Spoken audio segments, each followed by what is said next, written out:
ফজরের নামাজ পড়লে কেউ ঠকে না, 5 ওয়াক্ত নামাজ পড়লে কেউ ঠকে নাই দোস্ত। হারাম উপার্জন করে কেউ লাভবান হয় নাই। গুনাহ কাউরে তৃপ্তি দেয় না, গুনাহ কাউরে, কোন সুদখোর তৃপ্তিতে নাই, কোন ঘুষখোর তৃপ্তিতে নাই, কোন কিস্তিওয়ালা তৃপ্তিতে নাই। 90,000 টাকা ইনকাম করে, 60,000 70,000 মাসে ন্যূনতম কামাই। আমি নিজে জিগাইছি, কাকু কিস্তি কয়টা? 60টা। কিস্তি চলে 60টা, মাসে ইনকাম 70,000। তাহলে 70,000 টাকা ইনকামের পরে যদি কিস্তি চলে 60টা, আমার মসজিদের ইমাম সাহেবের বেতন 10,000 8,000, এবার আর কিস্তি চলার কথা কয় না।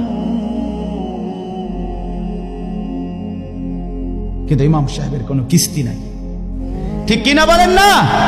ইমাম সাহেব কিস্তিও নেয় না, এশার নামাজের পরে ফজর পর্যন্ত চুরিও করে না, ডাকাতিও করে না। বেটা মালিকের ঘরে সিজদা করে, আল্লাহর ঘরের গোলামি করে, খোদার 30 দিন 10,000 টাকা দিয়ে বউ বাচ্চা নিয়ে ইজ্জতের সাথে হাসি মুখে ধোয়া সাদা পরিষ্কার পায়জামা পাঞ্জাবি পরে আল্লাহর জিন্দিগি, আল্লাহর দুনিয়ায় জিন্দিগি কাটায়।